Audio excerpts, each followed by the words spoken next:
తారీఖు కదా, 26 boxing day.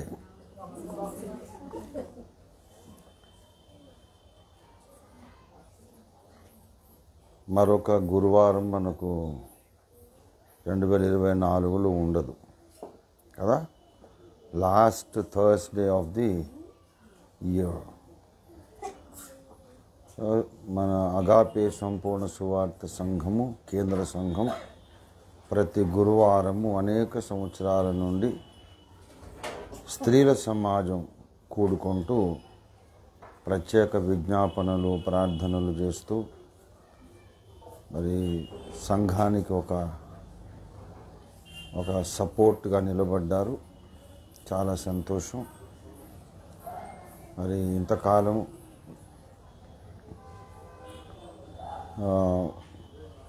మీరు చేసిన ప్రార్థనలు ఒకవేళ తక్కువ సంఖ్య వచ్చినా ఎక్కువ వచ్చినా ఇక్కడ మీరు చేసిన ప్రార్థనల ఫలితంగా దేవుడు ఎన్నో గొప్ప కార్యాలు సంఘంలో జరిగించాడు. దేవునికి స్తోత్రం కలుగును గాక. కొంతకాలం క్రితం అయితే ప్రార్థన అంశాలన్నీ లిస్టు పెట్టుకొని ప్రార్థన చేసేవాళ్ళం. ఒక్కొక్కటి నెరవేరుతుంటే అయిపోయిందని టిక్ పెట్టుకునేవాళ్ళం. అలాగా దేవుడు మనం అడిగింది మనకి ఇచ్చాడు. ఈ పురుషుడు ఎందుకు వచ్చాడు స్త్రీల కూటానికి? పురుషులు వస్తే మూల కూర్చోవాలి అంతే, నాలాగా. దేవునికి స్తోత్రం. ప్రభునందు ప్రియ కుమార్తెలారా, చాలా చాలా సంతోషము.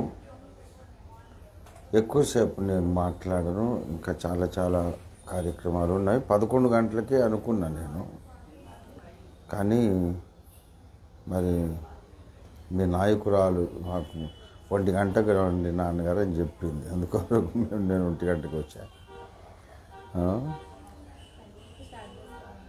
అదే సరే, వాట్ ఎవర్ ఇట్ ఈజ్. ఇతర ముఖ్యమైన కార్యక్రమాలు ఉన్నాయి. ఒక చరణం, ఒక పాట, ఒక చరణం పాడినా అది నాకు రాదమ్మా.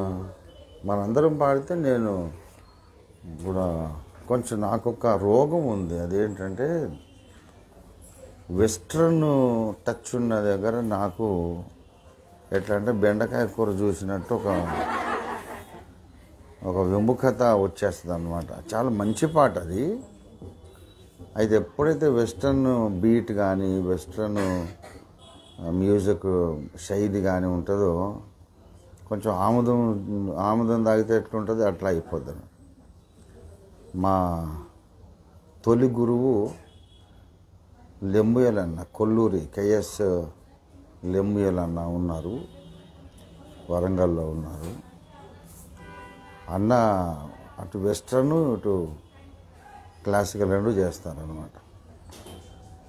అయితే నా పాటలన్నీ విని విని విని చాలా పాటలు ఉన్నాయి కదా, అన్నీ విని అన్నాడు వచ్చారు. ఓఫీర్ నేను ఒకటి గమనించాను, నీ బుర్రకాయ పోయి ఆ క్లాసికల్ ఫ్రేమ్లో ఇరుక్కుపోయింది, అది బయటికి రాదు అంతే. నువ్వు జీవించినంతకాలం క్లాసికల్లోనే ఉంటావు.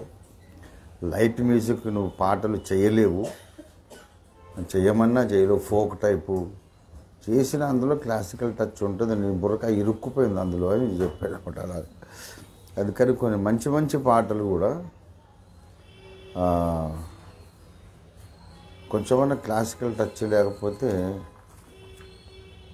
నాకు ఆముదం తాగినటువంటి భావన, అది నా ఫీలింగ్ చెప్తున్నా.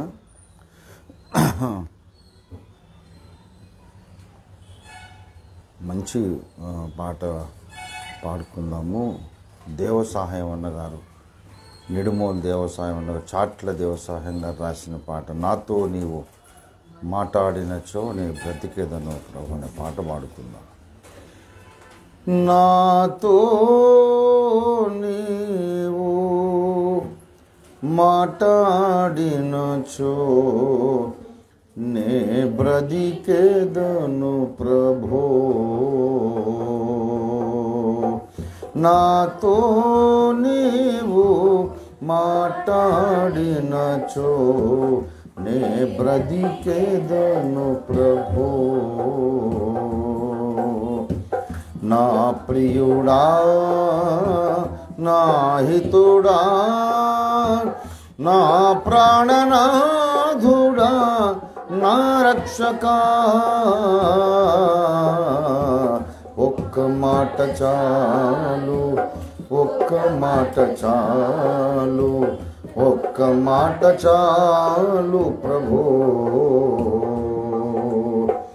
ఒక్క మాట చాలు, ఒక్క మాట చాలు, ఒక్క మాట చాలు ప్రభు. నాతో నీవు మాటాడినచో నే బ్రతికేదను ప్రభు.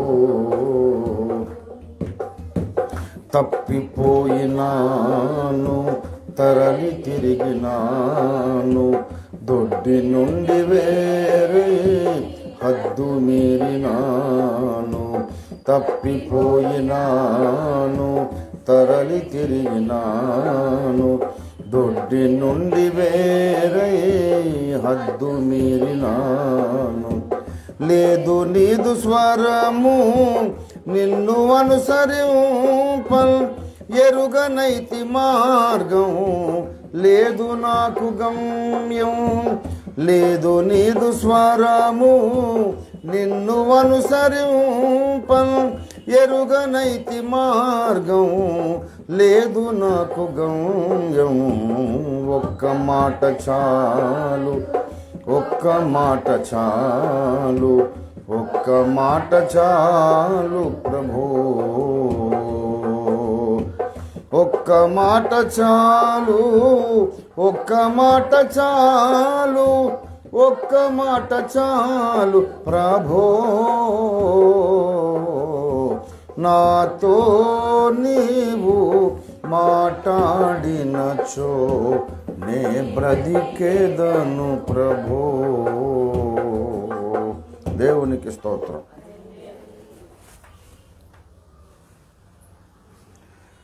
దేవుని పరిశుద్ధ వాక్యాన్ని క్లుప్తంగా ధ్యానం చేసుకుని తర్వాతి కార్యక్రమాల్లోనికి వెళ్ళొచ్చు. ఇర్మియా గ్రంథము 9వ అధ్యాయము 17వ వచనము చాలా అందరికీ జగద్విదితమైనటువంటి సుప్రసిద్ధమైన అందరికీ బాగా తెలిసిన వచనం. 9:17 చదువుకుందాం. సైన్యములకు అధిపతియగు యెహోవా ఇలాగు సెలవిచ్చుచున్నాడు, ఆలోచింపుడి, రోదనము చేయు స్త్రీలను కనుగొనుడి, వారిని పిలువనంపుడి. తెలివిగల స్త్రీలను కనుగొనుడి, వారిని పిలువనంపుడి. చిన్న మాట ప్రార్థన చేసుకుందాం. ప్రేమ కలిగిన మా మహాపరిశుద్ధ తండ్రి, నీకు స్తోత్రములయ్యా. 2024వ సంవత్సరానికి చిట్ట చివరి గురువారం. ఇదిగో నాయనా, చిట్ట చివరి ఈ సంవత్సరానికి చివరి స్త్రీల సమాజ కూటమును ఈ రీతిగా భక్తితో నిర్వహించుకోవడానికి స్త్రీల సమాజ సభ్యులకు మీరు ఇచ్చినటువంటి మంచి ఆలోచన కొరకు నీకు వందనములు చెల్లిస్తున్నాము. పరిశుద్ధ ప్రభువా, మీరు నాతో మాతో మాట్లాడండి. స్త్రీలైనా, పురుషులైనా, పిల్లలైనా, యవనులైనా, వృద్ధులైనా, ఎవరైనా సమాజ కూటమే. ఏ కారణంతో ఎవరు కూడుకున్నా గురువు బోధకుడవు నీవే నాయనా. నీ వాక్యం మాకందరికీ కావాలి ప్రభువా. ఈ దినమున మీరు నాతో మాట్లాడండి, మా అందరితో మాట్లాడండి. సార్వత్రిక ప్రపంచవ్యాప్త క్రైస్తవ సమాజములో ఇప్పుడు తెలుగు భాషలో ఉపదేశం జరుగుతోంది గనక తెలుగు తెలిసిన వారందరితోనూ మీరు మాట్లాడండి. ఈ సందేశం తెలుగు తెలిసిన క్రైస్తవులందరికీ రీచ్ అగుటకు సహాయం చేయండి. ప్రభు, మీరేది మనసులో అనుకున్నారో అది మాకు బయలుపరచండి.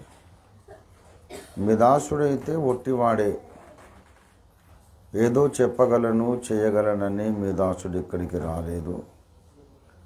నా దేవుడు నాతో మాతో అందరితో కనికరించి మాట్లాడతాడనే నమ్మకంతో మీ దాసుడు వచ్చాడు. మీ దాసుడి నేరములు, అపరాధములు, అజ్ఞానకృతములన్నీ నీ శిలువ రక్తధార చేత కడిగి శుద్ధీకరించి నాతో మాతో అందరితోనూ మాట్లాడమని, అద్భుత కార్యం ఇప్పుడు చేయమని యేసునామంలో స్తుతించి ప్రార్థిస్తున్నాము తండ్రి. ఆమేన్, ఆమేన్, ఆమేన్. ప్రభునందు ప్రియ కుమార్తెలారా, మాటిమాటికి ఈ స్త్రీలను ప్రత్యేకించి దేవుడు పిలవటం ఎందుకు అనేది ఒక కీలకమైన ప్రశ్న. మనుషులందరూ సమానమే కదా. ఇక్కడ ఈ మాట మాట్లాడుతున్నవాడు ఇర్మియా ప్రవక్త కాదు. స్త్రీలను కనుగొనుడి, స్త్రీలను పిలువనంపుడి అని చెబుతున్నవాడు ఇర్మియా ప్రవక్త కాదు, సైన్యములకు అధిపతి అయిన యెహోవా దేవుడు చెబుతున్నాడు. ఫైండ్ అవుట్ సమ్ విమెన్, కొందరు స్త్రీలను కనుగొనండి. వాళ్ళు ఎలాంటి వారై ఉండాలి అంటే రోదనము చేసేవారై ఉండాలి. రోదనము చేసే స్త్రీలు అనే దానికి పర్యాయ పదం తెలివి కలిగిన స్త్రీలు. ఏమి పురుషులు అక్కర్లేదా? మరి పురుషులు అక్కర్లేదా? ఆడవాళ్లను పిలుచుకుని అంటాడేంటి దేవుడు అంటే? మనుషులందరూ సమానమే.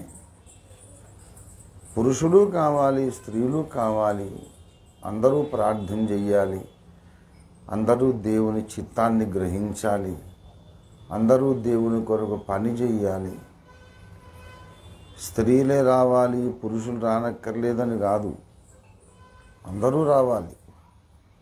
కానీ బైబిల్లో చాలాసార్లు చాలా చోట్ల ఈ స్త్రీలకు ఎక్కువ ప్రాధాన్యత, ప్రాముఖ్యత ఇచ్చినట్టుగా కనబడుతుంది. మనకు తెలుసు, ప్రభు మాట సెలవిచ్చుచున్నాడు, దాన్ని ప్రకటించే స్త్రీలు గొప్ప. ఏమో పురుషులు ప్రకటించడం లేదా? ప్రవక్తలందరూ మరి పురుషులే కదా. బైబిల్లో ఈ పెద్ద ప్రవక్తలు, చిన్న ప్రవక్తలు, మోషే మొదలుకొని హనోకు ప్రవక్త, అబ్రహామును ప్రవక్త అన్నారు. అలాగే మరి యెషయా, ఇర్మియా, హోషేయ, యోవేలు, ఆమోసు, హగ్గై, జకర్యా, మలాకి అంతా పురుషులేగా.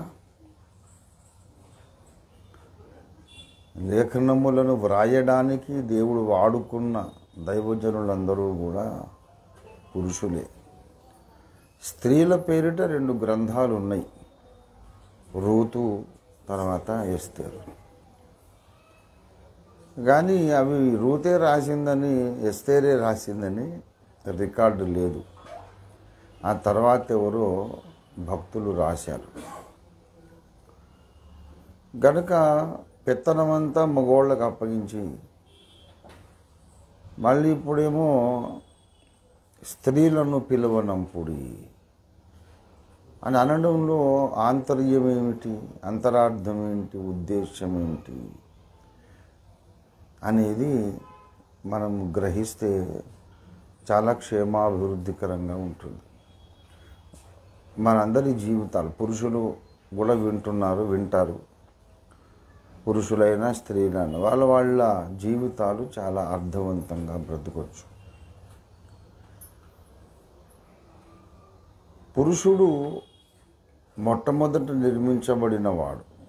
దేవుడు మొట్టమొదట హవ్వను చేయలేదు, మొట్టమొదట ఆదామును చేసి తర్వాత అతడు ఒంటరిగా కొంతకాలం ఉన్నాక అన్ని ప్రాణులకు పేర్లు పెట్టించి అప్పుడు ఇంకా ఒంటరి వాడే, తర్వాత వీడు ఒంటరిగా ఉండటం మంచిది కాదు అని చెప్పి సాటి అయిన సహాయంగా స్త్రీని నిర్మించి ఆదాముకి ఇచ్చాడు. ఇది చరిత్ర, ఇది దేవుని సృష్టి, ఇది సృష్టి క్రమం. దీన్ని మనం మార్చలేము. Women is made for man. ఇది స్త్రీవాదులు, నాస్తికులు, హేతువాదులు వీళ్ళు ఒప్పుకోరు.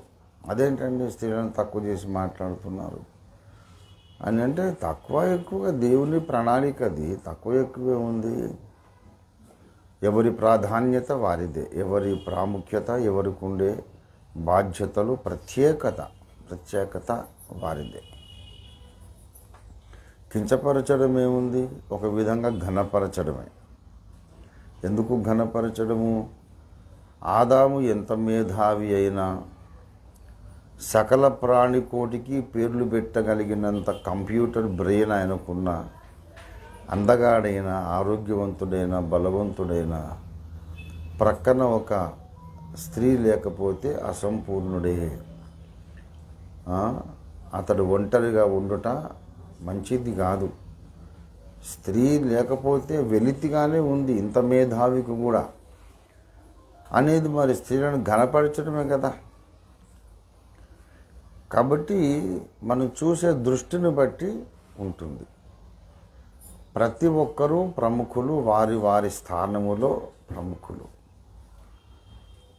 ఒక పెద్ద వెహికల్ తయారు చేసామనుకోండి, చక్రాలు ఉంటాయి, స్టీరింగ్ ఉంటుంది, బాడీ ఉంటుంది, ఇంజన్ ఉంటుంది, పెట్రోల్ ట్యాంక్ ఉంటుంది, అవన్నీ చిన్న చిన్న స్క్రూలు కూడా ఉంటాయి. ప్రతి చిన్న స్క్రూ కూడా దాని స్థానములో అది ముఖ్యం. ఏ చిన్న స్క్రూ ఊడిపోయినా, ఏ చిన్న వైర్ ఊడిపోయినా, ఏది ఊడిపోయినా మొత్తం బండి ఇబ్బందిలో పడుతుంది. కనుక పురుషుడు ముఖ్యమా, స్త్రీ ముఖ్యమా అని అంటే ఎవరి స్థానంలో వారు ముఖ్యం. ఇద్దరు కలిసి దేవునికి ముఖ్యం. ఎవరి పని వారు చేయడం దేవునికి ముఖ్యం. కాబట్టి నీవు గొప్ప, నేను గొప్ప అని, నువ్వా నేనా అని పోటాపోటీల మీద మరి ఎవరు గొప్ప అనే ఒక ఈగో, అహంభావం అనే ఆ మనస్తత్వంతో ఆలోచించడం మంచిది కాదు. స్త్రీగా ఉంటే ఆమెకుండే ఘనత ఆమెకున్నది. పురుషునికి ఎప్పటికీ లేని ఘనత ఆమెకు ఉంది.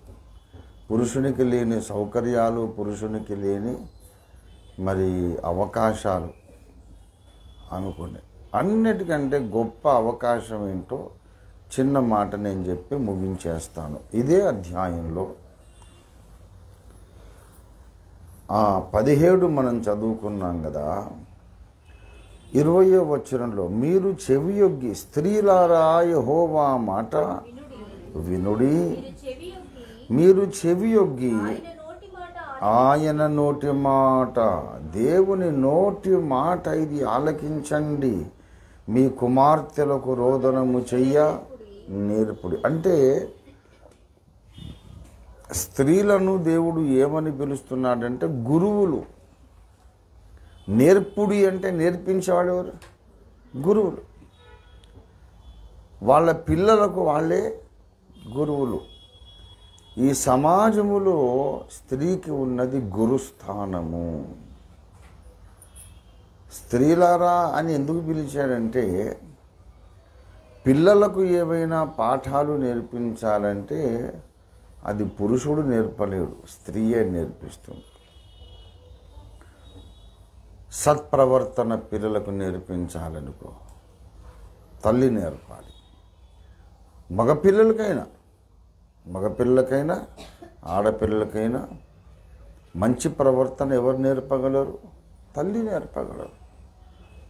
పురుషుడు కష్టపడగలడు, సంపాదించగలడు, ఆర్థిక బాధ్యతలు మోయగలడు, ఒక సంరక్షణ ఇవ్వగలడు పురుషుడు. మగదిక్కు లేని ఇల్లు ఇబ్బందుల్లో పడుతుంది, మగదిక్కు ఉండాలి. ఆడదిక్కు లేని ఇల్లు అసలు ఇంకా వీడి దిక్కులో పోతాడు పురుషుడు. కాబట్టి స్త్రీలకు ఉన్న ప్రత్యేకత దేవుడు ఏమి గుర్తించాడు? ఆయనే సృష్టికర్త కదా.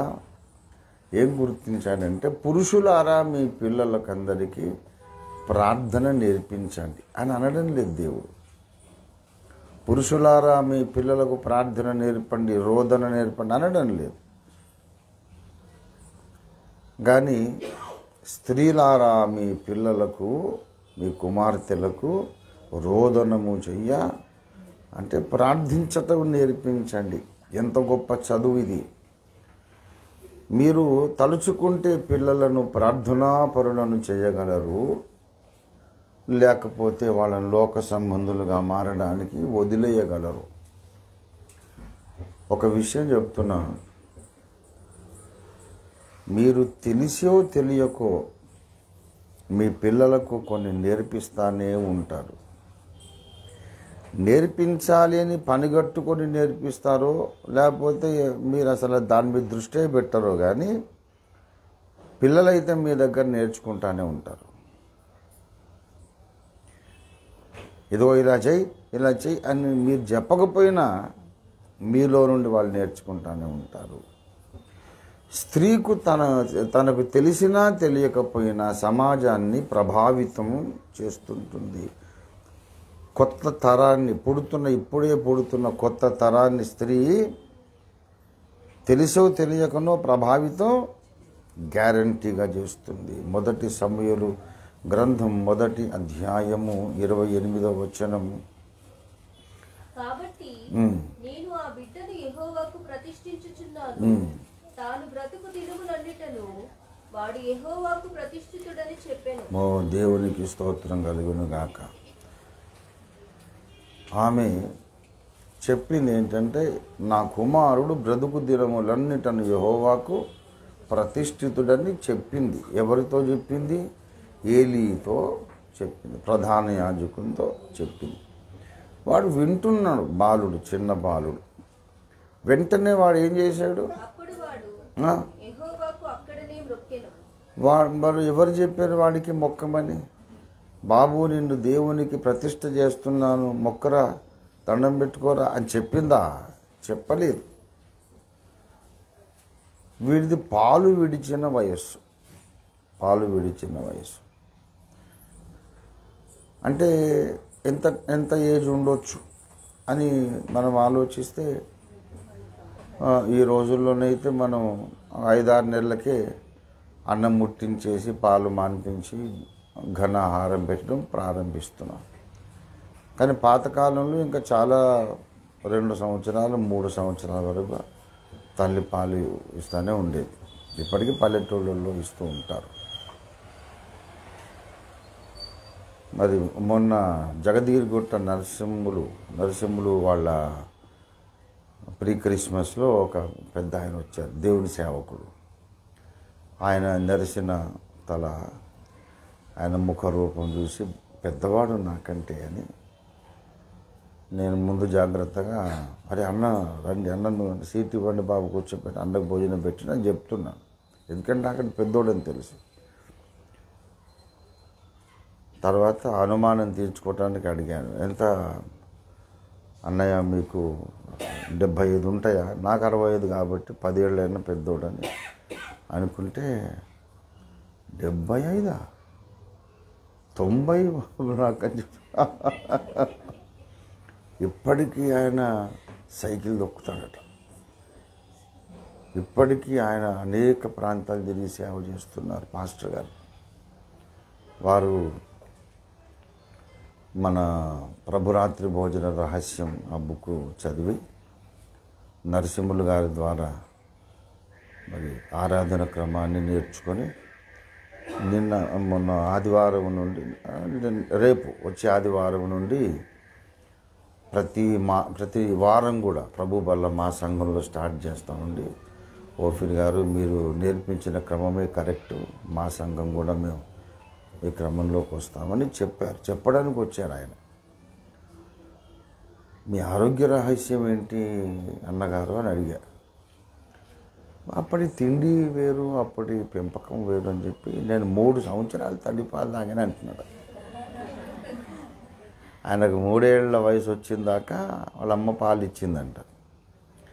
మరి ఇప్పుడు అంత సాధ్యం కాదు, అంత ఓపిక లేవు, అంత శక్తి బలం లేదు, అసలు ఇప్పటి సమాజంలో అది సాధ్యం కాదు. ఎంత తొందరగా పిల్లలు ఇండిపెండెంట్ అయిపోతే అంత మంచిది అని. ఇంకా ఎక్కువ టైం కూడా పాలిచ్చి పెంచిన పిల్లల్ని నేను చూశాను పల్లెటూళ్ళలో. ఆశ్చర్యపోయాము, ఇన్ని సంవత్సరాలు పిల్లలకు తల్లి పాలిస్తుందా అని. కాబట్టి ఇప్పుడు సమూయేలు పాలు విడిచిన వయస్సు, దాని కొరకు ఇది చెప్పాను నేను. దాదాపుగా కనీసం లేదంటే 3 ఏళ్ళైనా ఉంటాడు. పాలు విడిచాడు అంటే 3 ఏళ్ళైనా ఉంటాడు. మరీ మనలాగా 6 నెలలు అయితే కాదు. అయితే ఆ 3 ఏళ్ళు అనుకున్న ఉజ్జాయింపుగా వాడిని తీసుకెళ్ళి షిలోహుకు తీసుకెళ్ళింది హన్న. తీసుకెళ్ళిన తర్వాత ఏలీకు విషయం చెప్తోంది, వీడిని దేవునికి అప్పగిస్తున్నాను, దేవుని కొరకు ప్రతిష్ఠితుడని. అమ్మ చెప్పిన మాట వింటున్నాడు, పెద్ద ఆయన్ని చూస్తున్నాడు. ఓహో ఇదన్నమాట, ఇక నా లైఫ్ ఇదే అన్నమాట అని వాడికి ఏమనిపించిందో టకాలమని మోకరించి సాష్టాంగపడి దేవునికి మొక్కాను. ఏలీకు మొక్కలేదు, యెహోవాకు మొక్కాను. ఎందుకంటే వీడు పెరుగుతున్నటువంటి దశలో వాళ్ళమ్మను ఎన్నిసార్లు చూశాడో, తల మీద ముసుగేసుకొని ప్రార్థన చేస్తూ, కన్నీళ్లు కారుస్తూ, విజ్ఞాపన చేస్తూ, ఎప్పుడో ఇలా మోకరించాలన్నమాట, ఇలా ప్రార్థన చేయాలన్నమాట. పిల్లలు తెలియకుండానే పెద్దలను అనుకరిస్తారు. పెద్దల యొక్క మేనరిజమ్స్, వాళ్ళ యొక్క బాడీ లాంగ్వేజ్ అంతా నేర్చుకుంటారు. స్త్రీ సమాజం మీద ముద్ర వేస్తుంది. ఒక సంస్కృతిని నిలబెట్టాలంటే, ఒక ఆచార వ్యవహారాలను నిలబెట్టాలంటే, ఒక మర్యాద నిలబెట్టాలంటే, ఒక తరము నుండి ఇంకో తరానికి మనమంటే ఇది, మన పద్ధతి ఇది, మన క్రమశిక్షణ ఇది, మన భక్తి, మన విశ్వాసం, మన సిద్ధాంతం ఇది, మనం ఇందుకొరకు బ్రతుకుతున్నాం, మనం దేవుని బిడ్డలు అనే ముద్ర రాబోయే కొత్త తరం మీద వెయ్యాలంటే అది తండ్రికి సాధ్యం కాదు, తల్లికే సాధ్యం.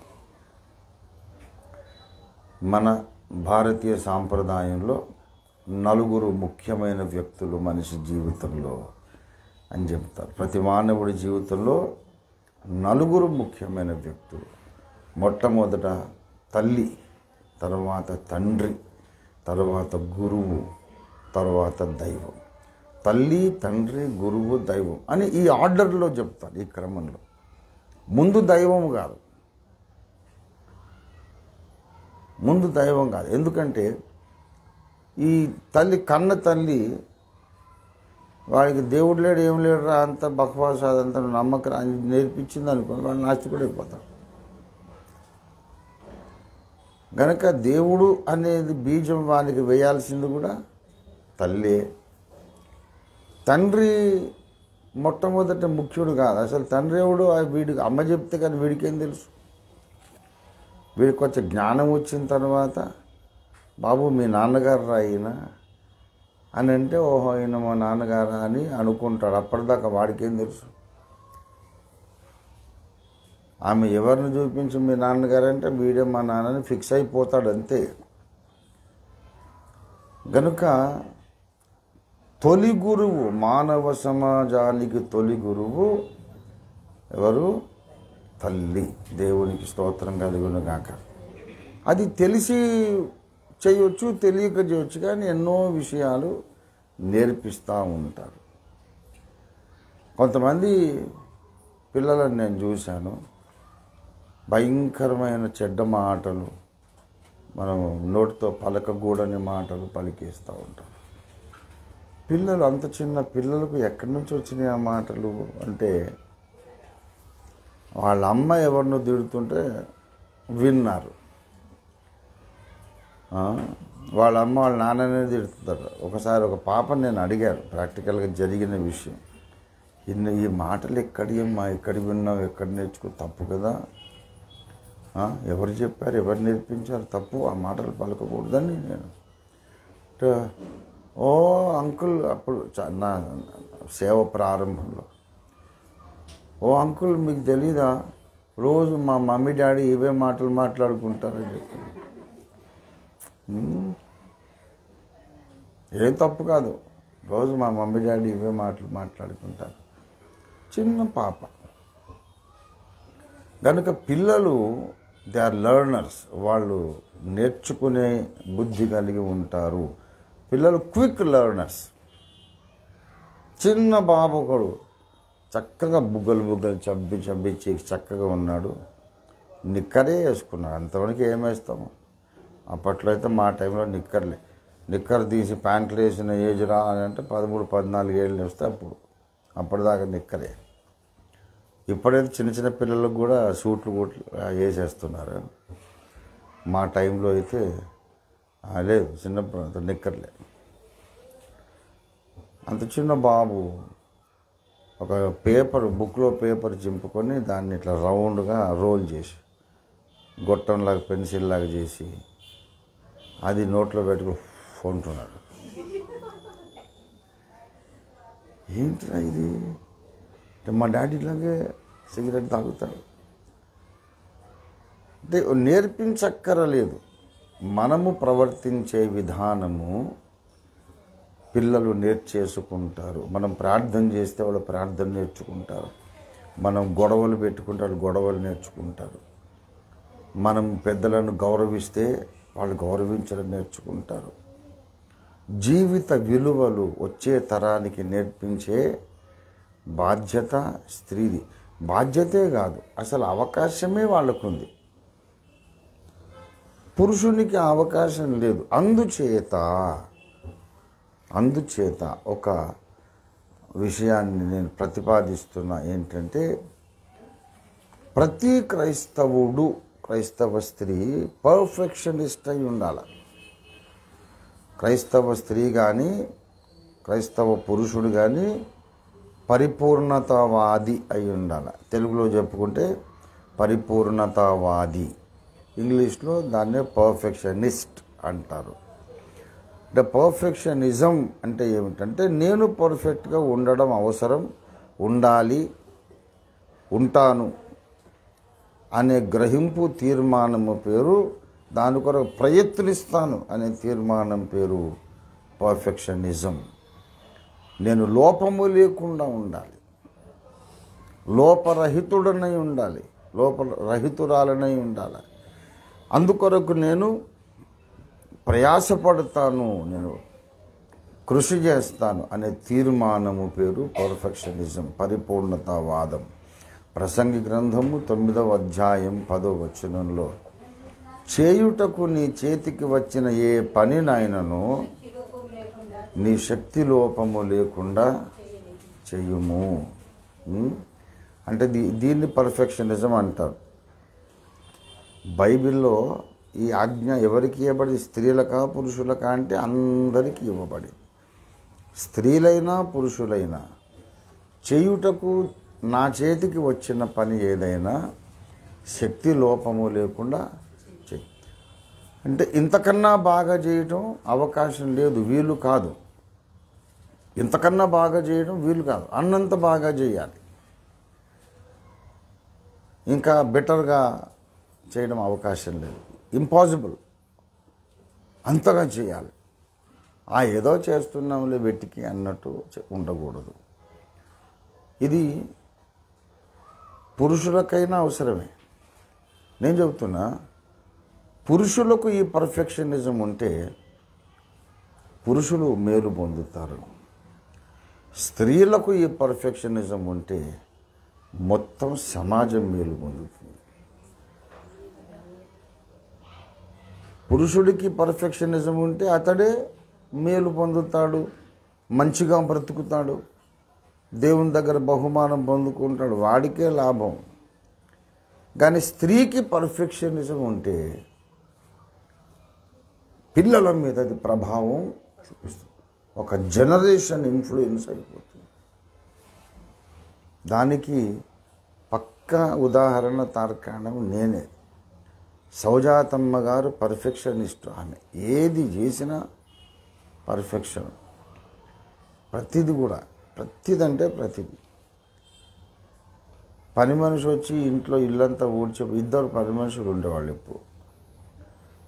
ఇల్లు ఊడ్చేది, ఇదంతా బట్టలు ఉతికేది ఒక ఆమె పని, వంటలకు దాన్ని ఇంకొక ఆమె. అలా వచ్చి ఊడ్చిపోయిన తర్వాత ఈమె చెప్పులు తీసి, ఇంట్లో కూడా చెప్పులు వేసుకుంటాం, ఇంట్లో చెప్పులు వేరు, బయట చెప్పులు వేరు. చెప్పులు, ఇంట్లో చెప్పులు కూడా మూలకు వదిలి ఒట్టికాళ్ళతో ఇల్లంతా నడుస్తుంది. ఆ మూల ప్రతి మూల నడుస్తుంది.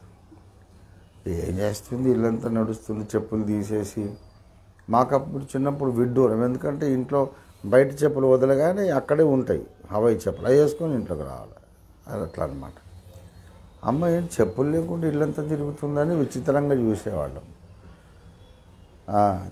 చంద్రమ్మ పేరు మా ఇంట్లో చంద్రమ్మ. చంద్రమ్మ ఇట్రా అని పిలిచి, ఈ మూలకు సరిగ్గా ఊడవలేదు నువ్వు, అక్కడ దుమ్ముంది. ఆమె పాదాలు ఎంత సెన్సిటివ్ అంటే ఒక్క రవ్వ దుమ్మున్నా సరే పట్టేస్తుంది. ఉంటాయి కూడా పళ్ళు, అమ్మ పాదాలు నాకు బాగా జ్ఞాపకం. అట్లా ఇక అయిపోతుంది ఆమె సంగతి. అందుకే మళ్ళీ మొత్తం ఇల్లంతా ఊడ్చి తడిబట్టేసి మాపేసి మొత్తం చేసిన తర్వాత సరిపడేళ్ళు ఏ పని చేసినా సరిగ్గా చేయాలి అని చెప్పి. ఒకసారి టీ కప్పులు కడిగింది ఆమె, అంట్లు తోమెట్టాలి. అమ్మ దాంట్లో అప్పుడే కాఫీ టీ పోయదు, అది చూస్తుంది ఇలాగా. కష్టం. చాలామంది చెప్పుకునే సౌజాతమ్మ గారు పని మనుషుల్ని కన్నబిడ్డల్లాగా చూసుకుంటారు, కానీ ఆమె దగ్గర చేయడం కష్టం అని చెప్పుకునేవాళ్ళు. ఎందుకంటే పర్ఫెక్షన్ ఉండాలి. కప్పులు కడిగి బోర్లించాలి, బోర్లు ఇస్తే నీరన్నీ కారిపోతాయి. కారిపోయిన తర్వాత వీళ్ళు రుద్దిన సబ్బు తెల్లగా అంచుకు పేరుకుపోతుంది. దాంట్లో టీ కానీ కాఫీ కానీ పోసి తాగితే ముందు కాఫీ ఉప్పుగా తగులుతుంది. ఇంటికి పెద్దోళ్ళు వస్తారు, నాన్నగారు పురప్రముఖుడు, చాలా పెద్దోళ్ళు వస్తారు. ఈ సబ్బు కలిసిన కాఫీ ఇస్తాం వాళ్ళకు, వాళ్ళు పిలిచి అన్నీ కడిగిస్తుంది. మొత్తం అన్నీ కడగాల్సిందే. కొంతమంది పని మనుషులు ఊడ్చేటప్పుడు దుమ్మును ఆ బీరువా కిందకి, ఆ మంచం కిందకి, దాని కిందకి నెట్టేసి పారేసేసేది. పట్టేసుకుంటుంది అలాంటి వాళ్ళు. మళ్ళీ ఊడు అంటే చిన్న చిన్న విషయాలలో కూడా చాలా పర్ఫెక్షన్ అన్నమాట. అదంతా నాకు వచ్చింది. గమనించి ఆమె నాకు చెప్పలేదే, ఇలా ఉండాలిరా మనం, ఇలా ఉండాలి. కానీ నా మీద అది ఎక్కడ లేని ప్రభావం, ఇంపాక్ట్ చూపిందన్నమాట. Whatever you do perfectly. ఒక విషయం చెప్పినా, ఒక ముచ్చట ఏదన్నా మామూలుగా చెప్పినా వాళ్ళకి అర్థమయ్యేటట్టు చెప్పాలిరా. అర్థం కావడం కొరకు చెప్తావా, అర్థం కాకుండా ఉండాలని చెప్తావా? సరిగా చెప్పు ఈ విషయం ఏంటో. రాసిన చేతి రాత కూడా ఏంట్రా ఈ రాత, కోళ్ళు గీకినట్టుంది, సరిగా రాయని చెప్పి అమ్మ చేతి రాత ముత్యాలలాగా చక్కగా గుండ్రగా ఉండేదన్నమాట. ప్రతిదీ కూడా అబ్జర్వ్ చేస్తూ చేస్తూ చేస్తూ చేస్తూ నన్ను ఒక పెద్ద బైబిల్ కాలేజీలో, ఒక యూనివర్సిటీలో పెట్టినంత ఇంపాక్ట్ పడింది. ఇవాళ ఓఫీర్ మినిస్ట్రీస్ ఇంటర్నేషనల్ ప్రపంచాన్నే సంస్కరిద్దాం అని బయలుదేరిందంటే ఇదంతా సౌజాతమ్మ గారు వేసిన విత్తనం. నేను చెప్తాను కదా, ఒకసారి నన్ను మా అమ్మ ఒకటేసారి కొట్టిందని చెప్తా కదా, ఒక్కసారి కొట్టి చెంప చెల్లు అనిపించింది. ఎప్పటికీ 66 ఏళ్ళు వచ్చి నేను మర్చిపోలేను. ఎందుకంటే వాడెవడో ఒక మాట అన్నాడని అమ్మకు చెప్తున్నా అమాయకంగా. నాకు దాని మీనింగ్ నాకు తెలియదు. ఆటపాటల్లో వాడు ఒక బూత్ మాట అనేసాడు. నేనేంటో ఆటపాటల్లో భాగంగా నేను పరిగెత్తుకుని అప్పుడప్పుడు అటుపోయి ఇటుపోయి అమ్మ దగ్గరికి వచ్చి ఏదో పని చేసుకుంటుంటుంది. అమ్మ అని చెప్పి అమ్మకి కావాలి, అమ్మ ముద్దు పెట్టుకుంటుంది, నా చెమట తుడుస్తుంది. కాలేజీకి మళ్ళీ వెళ్ళి ఆడుకుంటూ ఉంటా. అమ్మ వాడు ఇలాగ అన్నాడు అనేసా, చెల్లు అని చెల్లు అనిపించి, ఏంటమ్మా నన్ను కొట్టా, నేను అనలేదు వాడు అన్నాడు అంటే, అతడు అన్నాడు అని చెప్పటానికి కూడా నీ నోట్లో ఆ మాట రావడానికి వీలు లేదు. ఒక చెడ్డ మాట అన్నాడు నాను అంతే, అది నువ్వు మళ్ళీ పలికి నాకు వినిపించాలరా, నా చెవులు వినాలా, నా కొడుకు నోరు పలకాలన్నమాట. పనికి మళ్ళీ మాట చంపేస్తాను ఇంకొకసారి ఆ మాట మాట్లాడాడు.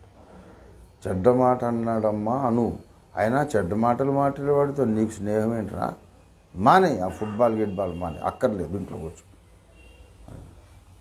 భద్రకాళ్ళు అంటామే ఈ రోజుల్లో అంత ఉగ్రమూర్తి అయిపోయింది. అమ్మనంత కోపంగా ఎప్పుడు నేను చూడలేదు, ఇప్పటికీ మర్చిపోలేదు.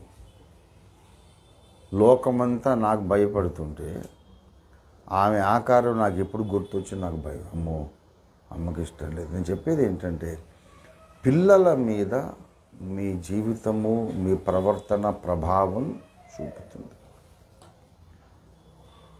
ఒకసారి ఒక పిల్లోడు చాలా తుంటాడు. పిల్లలందరూ ఒక రకంగా ఉండరు కదా, అందరూ కొంతమంది ఎక్కువ పెంకగా ఉంటారు, అల్లరి చేస్తారు, అందరూ ఒక రకంగా ఉంటారు. ఆ పిల్లలు సహజం, బాలుని హృదయంలో మూఢత్వం స్వాభావికంగా పుడుతుంది. అందరూ ఒక రకంగా ఉండరు, చాలా కష్టం. ఒకసారి ఒక దైవజనుడు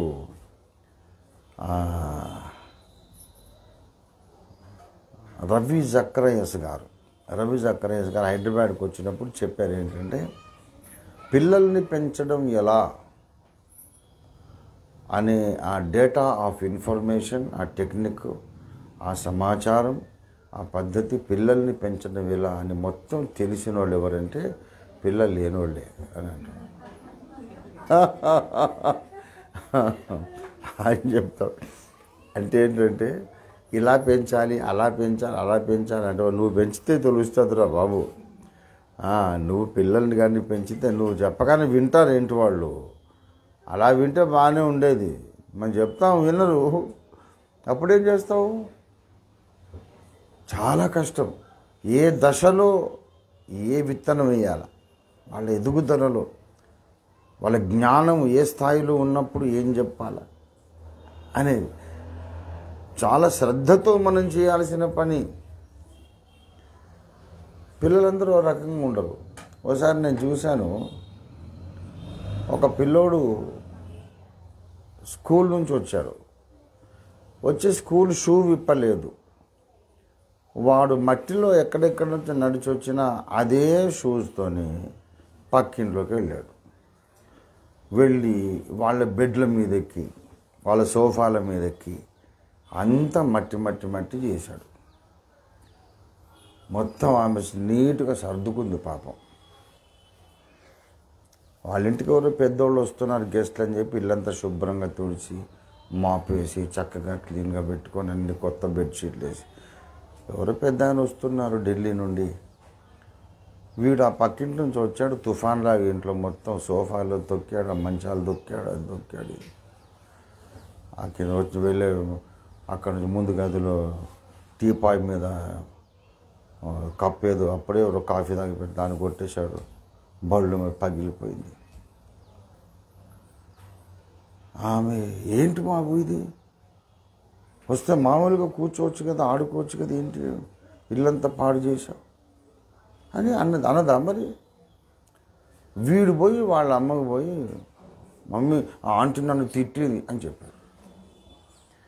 ఇక నేను కళ్ళారా చూశాను, ఆమె అక్కడి నుంచి తుఫాన్ లాగా సుడిగాలిలాగా వీడిని పట్టుకొని మళ్ళీ ఇంటికి వచ్చి చెడామడా తిట్టరాని తిట్లని తిట్టింది. నా కొడుకును తిడతావే, నీకెన్ని గుండెలు, నువ్వెంత, నీ బ్రతికెంత, నీ మొగుడు శాలరీ ఎంత, మీరెంత, మా ఇంటి పక్కన ఇల్లు కొనుక్కొని అప్పు చేసుకొని కొనుక్కుంటే మాతో సమానం అయిపోయారా మీరు?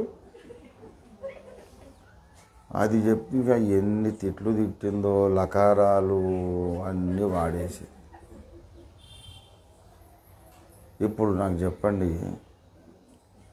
ఆ పిల్లోడు ఏమి నేర్చుకుంటాడు? అసలు వాని తాట తీయాలి. ఏమే సరైన మనిషి అయితే ఏరా స్కూల్ నుంచి రాగానే యూనిఫామ్ తీసి షూ తీసేసి కాళ్ళు మోహం కడుక్కొని బుద్ధిగా కూర్చొని చదువుకొని హోంవర్క్ చేసుకోకుండా పక్కింటికి ఎందుకు వెళ్ళేవరా నువ్వు అని చెప్పి వాడిని తాట తీయాలి. 4 తగిలించి మూల కూర్చోబెట్టాలి. వెళ్ళి ఆవిడికి వీడిని తీసుకొని వెళ్ళి సారీ చెప్పు, ఆంటీకి సారీ చెప్పు, అథవా తోలు తీస్తాను, సారీ చెప్పు, ఇంకొకసారి ఇలా జరగడానికి వీల్లేదు, క్షమించండి అక్కయ్య గారు, మా వాడికి నేను మర్యాద నేర్పించుకుంటాను, వీళ్ళు నేనే తుడిచిపెడతాను, క్షమించండి అని తగ్గించుకుందనుకో, వీడేమి నేర్చుకుంటాడు? ఓహో ఇలా చేయకూడదన్నమాట, ఇలా చేస్తే సారీ చెప్పాలన్నమాట, మా అమ్మ సారీ చెప్పాల్సి వచ్చింది, ఇంత ఘోరమైన తప్పన్నమాట అని వాడు రిజిస్టర్ అయిపోతుంది. ఏమో పెద్ద వీరనారిలాగా రుద్రమదేవిలాగా వెళ్ళిపోయి నా కొడుకుని తిడతావా, నువ్వెంత, నీ బతుకెంత అంటే ఏంటి, నా అంత చేయడం కరెక్ట్ నేర్పించినట్ట. ఇలాంటి తెలివి తక్కువ తల్లుల వలన సమాజంలో రౌడీలు తయారవుతున్నారు. ఇలాంటి తెలివి తక్కువ తల్లుల వలన సంఘ విద్రోహ శక్తులు తయారవుతున్నారు. అమ్మ కరెక్ట్గా ఉంటే సమాజం కరెక్ట్గా ఉంటుంది. ఎక్కడ తెస్తామండి పౌలు లాంటి వాళ్ళని, తిమోతి లాంటి వాళ్ళని, సమీర్ లాంటి వాళ్ళని? ముందు హన్నాలు కావాలి కదా, యునికేలు కావాలి, అప్పుడు తిమోతిలు వస్తారు. కాబట్టి దేవుడు అంటున్నాడు, స్త్రీలను ముందు పిలవండి బాబు, వాళ్ళు వాళ్ళ పిల్లలకి గొడవాడుకోవడం నేర్పొద్దు, కానీ దేవుని సన్నిధిలో రోదనము చెయ్య నేర్పించాలి. హన్నా ఒక స్కూల్ పెట్టి నేర్పలే ప్రార్థన చేయడం, ఆమె మాదిరి చూపడం ద్వారా నేర్పించింది. స్త్రీ మీద చాలా గొప్ప బాధ్యత ఉంది. ఎంత బాధ్యత అంటే నెక్స్ట్ జనరేషన్ని తయారు చేయడంలో నేను చెబుతున్నాను క్యాల్కులేటివ్గా 90% బాధ్యత స్త్రీలది, ఒక్క 10% పురుషుడు. 90% నెక్స్ట్ జనరేషన్ని భక్తులుగా, సాత్వికులుగా, సజ్జనులుగా, విశాల హృదయులుగా తయారు చేసే బాధ్యత 90% ఆడోళ్ళదే, ఒక 10% పురుషులది. ఈ 10% బాధ్యత మోసే పురుషుల్ని కూడా తయారు చేసే బాధ్యత ఇంకొక స్త్రీదే. అందుకే మానవ సమాజానికి ఆధారం స్త్రీ. కాబట్టి మీ మీద ఉన్న గొప్ప బాధ్యతను ముందు గ్రహించి చేయుటకు మీ చేతికి వచ్చిన పని అన్నాడే ఇక్కడ, నూతన తరమును తయారు చేయుట దేవుడు మీకు ఇచ్చిన బాధ్యత. దాన్ని శక్తి లోపము లేకుండా చేయాలి. పర్ఫెక్షనిజం ముందు. ఇప్పుడు స్త్రీలు, నేను ఇప్పుడు చెప్తున్నా, అనుకోకుండా నాకు జ్ఞాపకం వచ్చింది చెప్తున్నా. ప్రేమ విందు చేస్తుంటే, అందరం కలిసి భోజనాలు చేస్తుంటే, ఒక తల్లి అంటుంది ఏంటంటే, నా పిల్లలు ఇట్లాంటి చోట అన్నం భోజనం చేస్తారా? చేయరు. నా పిల్లలు ఇలాంటి చోట భోజనం చేస్తారా? లేదు. నేను ఇంట్లో నుంచి భోజనం టిఫిన్ కట్టిస్తాను మా అబ్బాయికి, ఇలాంటి చోట వీళ్ళు తినే చోట తింటాడు మా అబ్బాయి. అంటే ఏ రాజవంశంలో పుట్టి ఏ రాజభవనంలో పెరిగి వచ్చారమ్మా? నేను అదే తిండి తింటున్నా. అసలు 5 స్టార్ హోటళ్ళలో పండుకొని వచ్చినండి నేను. ఏమండి, ఒక 100 ఎకరాల ఆసామి గృహంలోంచి వచ్చినండి నేను. ఇప్పుడు అలాగన్నారు, నాకు ఎప్పుడో తెలుసు అది. ఇట్లా అందరితో పాటు వీడు తిని మా బాబు తింటాడా, మా అబ్బాయి తింటాడా? ఒకరు కాదు, ఒకరికంటే ఎక్కువ అన్నారు వీళ్ళ మాట. అదే తిండి నేను తింటున్నానుగా మరి. అంటే అంత నీచంగా ఉందా? మనం పెట్టే తిండి ఒక మాట చెప్తాం అంటే మన చర్చ్ గ్రౌండ్స్లో మనం పెట్టే భోజనము అంత నీచంగా ఉందా? మరి ఎందుకు అలాగన్నారు అర్థం కాలే. ఉన్నంతలో మంచిగానే శుభ్రంగానే పెడుతున్నాము, మంచి భోజనం పెడుతున్నాము, అది నేను తింటున్నా. కానీ కొందరు తల్లుల మాట ఇది. మరి తినేవాళ్ళందరూ ఎవరో మరి అలగా జనమా, పనికిరానోళ్ళ. ఇప్పుడు పిల్లలకి ఏం నేర్పుతున్నారు? మనం చాలా గొప్పవాళ్ళం రా, వీళ్ళందరూ నీచులు రా అనే విత్తనం పడదు వాళ్ళకు. వాడు అందరిని ఏం కలుపుకుంటాడు ఇక? మేము వేరు, మేము చాలా ఏం హైట్ రా, మేము ఆకాశం అంత ఎత్తు నుంచి వచ్చాం. మేము ఊర్లకు ఊర్లే ఏలి ఊళ్ళను పరిపాలించిన దొరల కొడుకులకే శిక్ష విధించినటువంటి పెదరాయుడు టైపు మేము. మా తాతలు దొరగారి కొడుకే తప్పు చేశాడంటే తీర్పు చెప్పి వాడి చెట్టుకు కట్టేసి 40 దెబ్బలు కొట్టండి అని తీర్పు చెప్పాడు మా తాత. నేను తింటున్న తిండిని చూసి చిచి ఇట్లాంటి తిండి తింటామాట అంటే ఏమి మరి రాజభోజనం తింటారు ఇళ్లలో నాకు తెలియదు. ప్రియులారా, సంఘములో ఉన్నటువంటి తల్లులు పిల్లలకు మనమంతా ఒక కుటుంబం అనే విత్తనం వేయాలా అక్కర్లేదా? సత్య సంబంధులము, క్రీస్తు యేసు సంబంధులము, రక్త సంబంధం కంటే ఇది గొప్ప సంబంధం రా అనే విత్తనాలు ఎప్పుడు వేస్తారు? మూతి మీద మీసాలు వచ్చినాకనా? సువార్త ఎప్పుడు చెప్తారు? సువార్త నమ్మి బాప్తిస్మం పొందిన వాళ్ళంతా ఏక కుటుంబం అని ఎప్పుడు నేర్పిస్తారు? ఎప్పుడు? పెళ్ళిడు వచ్చిన తర్వాత. మొక్కై వంగనిది రానై వంగుతుందా? వంగదుగా. గనుక అగాపే సంఘంలో ఉండగానే సరిపోదు. కనీసం మన ఆత్మీయ తండ్రిలో ఉన్నటువంటి ప్రేమ, తగ్గింపు, సహనము సగమైన మన లోపలికి రావాలని మరి ఎప్పుడైనా అనుకున్నారో లేదో, సాధన చేశారో లేదో, కానీ స్త్రీల యొక్క మనస్తత్వము వాళ్ళకి తెలిసినా తెలియకపోయినా వచ్చే తరం మీద ప్రతిబింబిస్తుంది. కాబట్టి క్రీస్తును పోలి నేను ఉండాలి. యేసు ప్రభు అంత ప్రేమ, అంత సాత్వికం, అంత సహనం, అంత క్షమాగుణం నేను ఉండాలి అనే బాధ్యత పురుషునికి ఉంది. అంతకన్నా 10 రెట్లు ఎక్కువ స్త్రీకి ఉంది. ఎందుకంటే వాడికి లేకపోతే వాడు ఒకడే నష్టపోతాడు.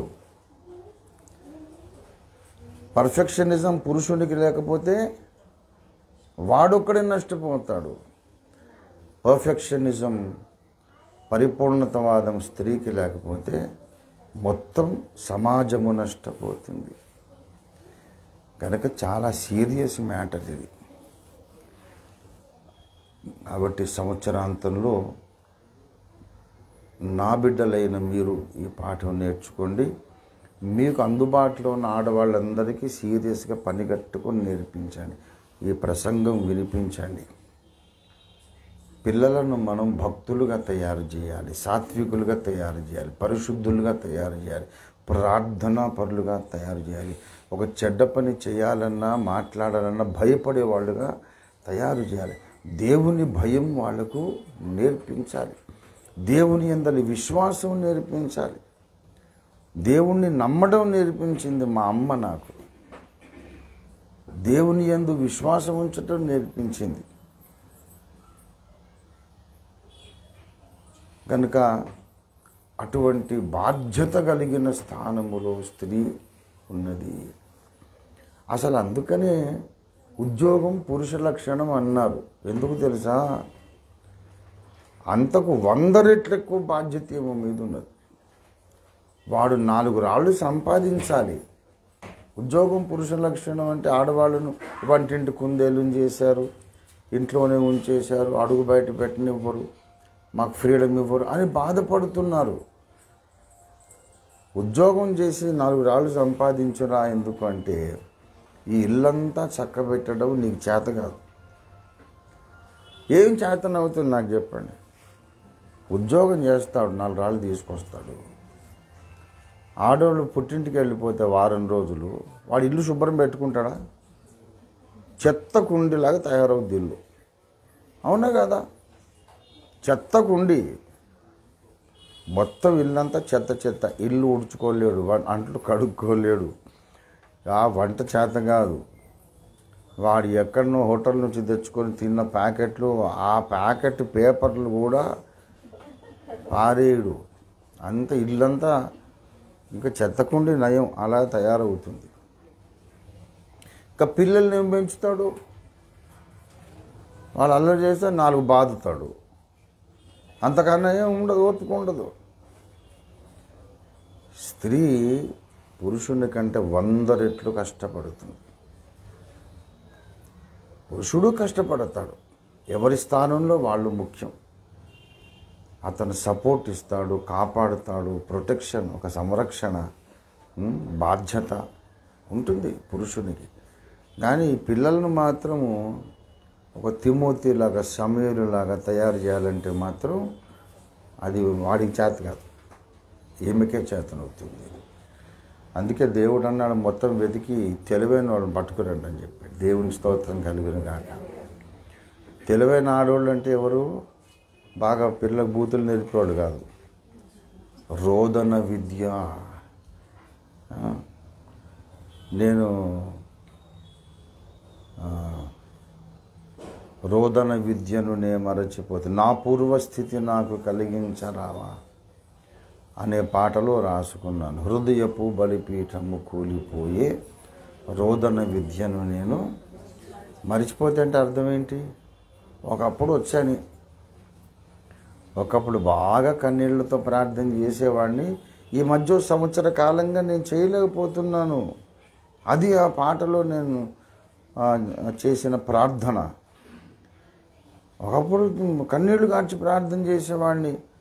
భయంకరమైన శోధనల్లో, పరీక్షల్లో, ఇబ్బందులలో, సైతాను చేసిన దాడులలో హృదయం కఠినమైపోయి ఏడుద్దామన్న చేత కావట్లేదు, కన్నీరు రావట్లేదు. నీ సన్నిధి భాగ్యము నే కోల్పోతి ప్రభువా, రోదన విద్య మరిచిపోయానని ఏడ్చి ప్రార్థన. తర్వాత మళ్ళీ దేవుడు కృప ఇచ్చాడు. దేవునికి స్తోత్రం కలిగి ఉండగాక. మరి రోదన విద్య ఎప్పుడు వచ్చిందంటే చిన్నప్పుడు మా తల్లిని చూసి వచ్చింది. దేవునికి స్తోత్రం కలిగి ఉండగాక. అందుకే అమ్మగారి 100వ జయంతి ఘనంగా నిర్వహించి ఆమెను గూర్చిన జ్ఞాపకాలు ఇంటర్నెట్లో ఉండిపోతాయి. 10 మందికి ఒక పాఠంగా, ఒక మార్గదర్శకంగా ఉంటాయని ఆ 100వ జయంతి అలా నిర్వహించాల్సి వచ్చింది. ఎందుకంటే మర్చిపోతున్నారు జనాలు, ఉత్తమ విలువలు మర్చిపోతున్నారు. ఇంకొక సంగతి చెప్తాను. పిల్లలు మీరు బయటికి వెళ్ళి ఆడుకోండి అని అని చెప్తుంది. నోరు మూసుకొని పోవాలి. ఎందుకంటే మా నాన్నగారితో ఏదో మాట్లాడుతుంది ఆమె. ఏంటండి మన ఖర్చులు ఏంటి, మన ఆదాయం ఇంత, ఈ కాలనీలో ఎవరికి లేనంత ఆదాయం ఉంది, మళ్ళీ అప్పెందుకైంది, డబ్బేం చేస్తున్నారు, ఏమైందని అడుగుతుంది. మరి భార్యాభర్తలు మాట్లాడుకోరా? కానీ పిల్లలు వింటుండగా భర్తను నిలదీసి నేను మాట్లాడకూడదు. రేపు పొద్దున నా కూతురికి పెళ్ళైతే మళ్ళీ భర్తను రెస్పెక్ట్ చేయదు అని చెప్పి, ఏదైనా వాళ్ళు ఏదైనా ఇష్యూ తేల్చుకోవాలంటే పిల్లలు బయటకు వెళ్ళండి అని అన్నారంటే వాళ్ళకి ఏదో ఇష్యూ ఉందన్నమాట. వాళ్ళు మొత్తం మాట్లాడుకొని సెటిల్ చేసుకున్నాక అప్పుడు వచ్చి ఆమె కూడా వాకిట్లోకి వచ్చి మాతో పాటు ఆడుకునేది. ఒక్కనాడు కూడా వాళ్ళు మా ముందు గొడవ పడలేదు.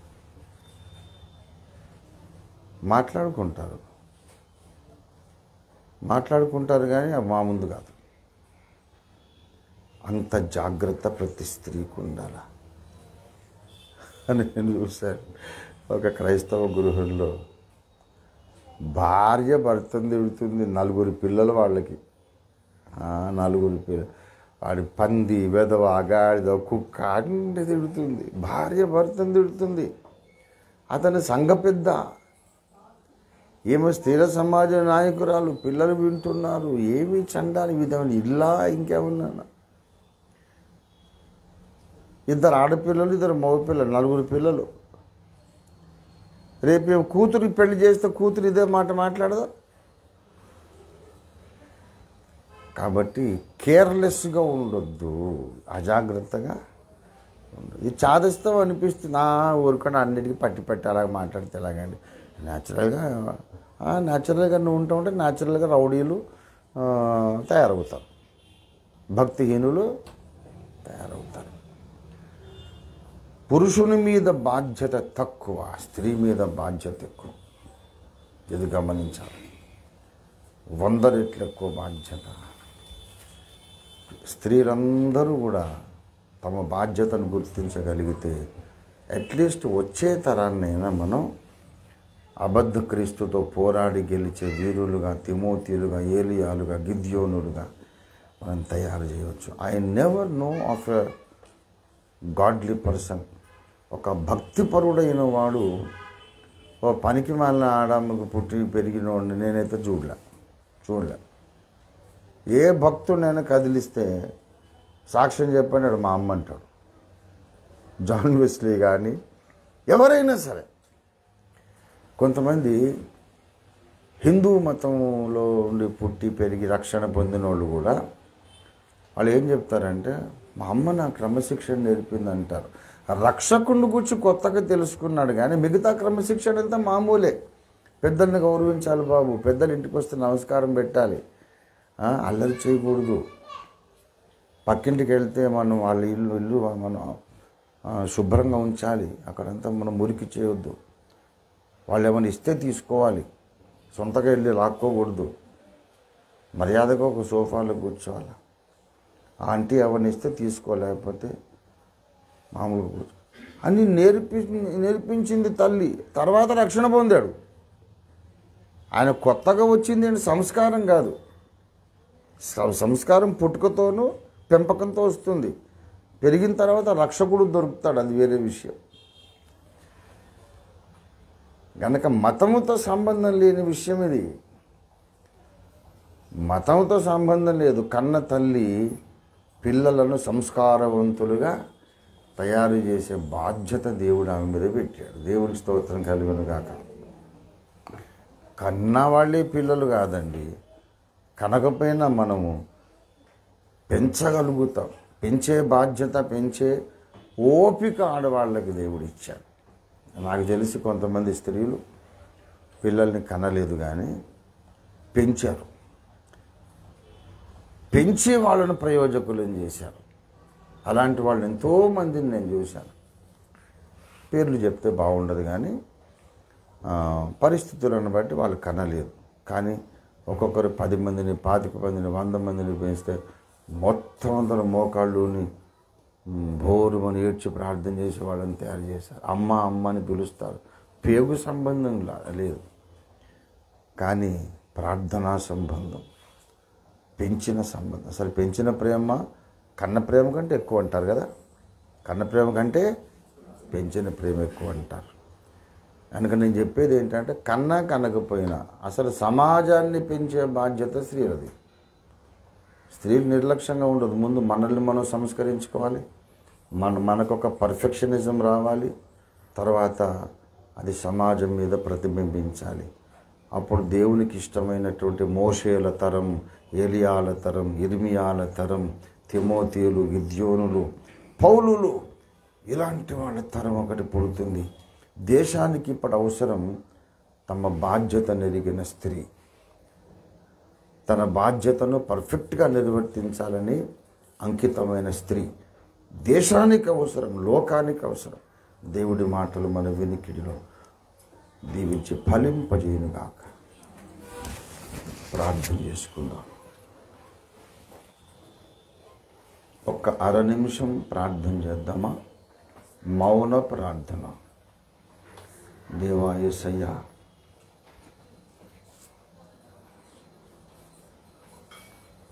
నా బాధ్యత నేను నిర్వర్తించటానికి నాకు జ్ఞానము దయచేయి. జ్ఞాన హృదయం దయచేయి. నాకు తెలియకుండానే నేను ఒక సమాజాన్ని తయారు చేస్తున్నాను. నాకు తెలియకుండానే నా పిల్లలకు ఏవో కొన్ని పాఠాలైతే నేర్పుతున్నాను. ఎలాంటి పిల్లల్ని తయారు చేస్తున్నాను? రాబోయే తరం దేవుని ఎదుట దేవునికి ప్రీతికరంగా కనబడకపోతే దానికి నేనే బాధ్యురాలిని కదా. రాబోయే తరం దేవుని చిత్తం నెరవేర్చకపోతే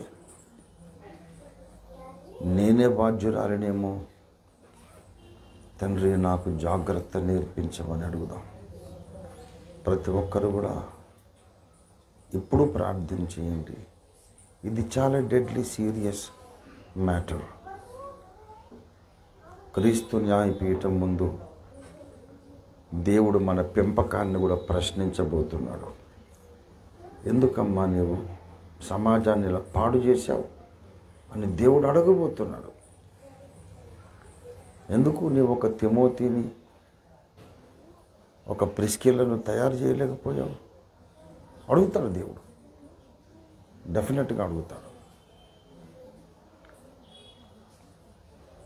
ప్రార్థన. ప్రేమ కలిగిన మా మహాపరిశుద్ధ తండ్రి, జీవాధిపతి అయిన మా దేవ, నీ వాక్యం పంపించావు, నీకు స్తోత్రాలు. నీ వాక్యం నాలో మాలో అందరిలో ఫలింపచేయండి. పర్ఫెక్షనిజం ప్రతి స్త్రీలో ఉండటకు సహాయం చేయండి.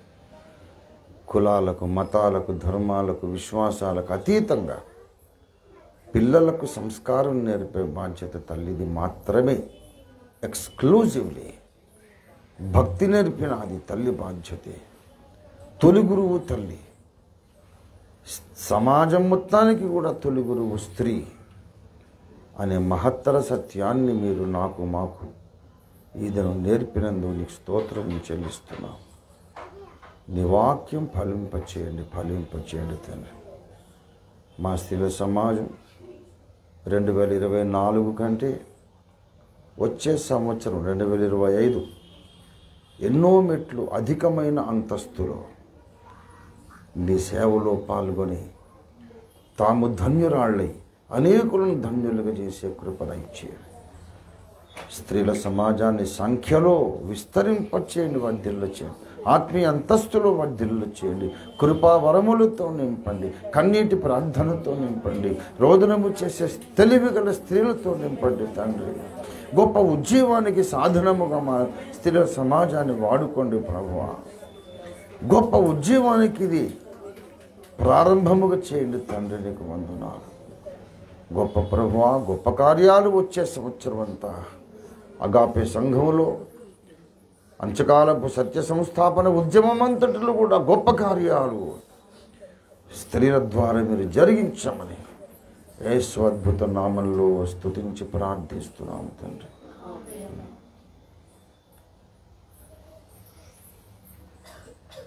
అందరికీ వందనాలు. May God bless each one of you. ఒక ప్రముఖ నాయకుడి యొక్క బర్త్డే సందర్భంగా నేను వెంటనే వెళ్ళాలి. అబ్బులు గారి అంతా వెళ్ళాలి. మీరు కంటిన్యూ చేయండి. లేదు ఉందిగా మీకేదో ఆశీర్వాదం అయ్యాక ఏం చేస్తారు? సరే, ఒక ముగింపు ఆశీర్వాద ప్రార్థించారు. ప్రేమగల మా తండ్రి, జీవాధిపతి అయిన మా దేవానికి స్తోత్రాలు. నీ ఆశీర్వాదం కొరకు అడుగుతున్నాం. మీ సేవకుని మాట రూఢిపరచండి మా ప్రభువా. తిరిగి మేము మా ఇళ్ళకు వెళ్ళుచుండగా విన్న వాక్యాన్ని మర్చిపోకుండా ధ్యానము చేసి దాని యొక్క సారాంశమును జీర్ణము చేసుకొని అమలులో పెట్టి అందరము ధన్యులమవుటకు సహాయం చేయమని యేసునామములో ప్రార్థిస్తున్నాం తండ్రి. మన తండ్రి అయిన దేవాది దేవుని శాశ్వత ప్రేమయు సర్వ జగద్రక్షకుడైన యేసునాథుని అనంత కృపయు పరిశుద్ధాత్మ దేవుని తోడి దివ్య మనోహర వ్యక్తిగత నిరంతర సహవాసం చేరువచ్చిన మనకందరకు భూలోకమందున్న సకల భక్త కోటికి ప్రత్యేకించి 2024లో చిట్ట చివరి సమాజ కూటం నిర్వహించుకొనుచున్న అగాపే సంపూర్ణ సువార్త సంఘ సహవాస కేంద్ర సంఘపు స్త్రీల సమాజానికి సదాకాలము తోడై ఉన్నగాక. ఆమేన్ ఆమేన్ ఆమేన్. యేసు రక్తమునకే జయం. ప్రభు యేసు రక్తమునకే జయం. ప్రభు యేసు నామమునకు సంపూర్ణ విజయం కలుగును. ఆమేన్.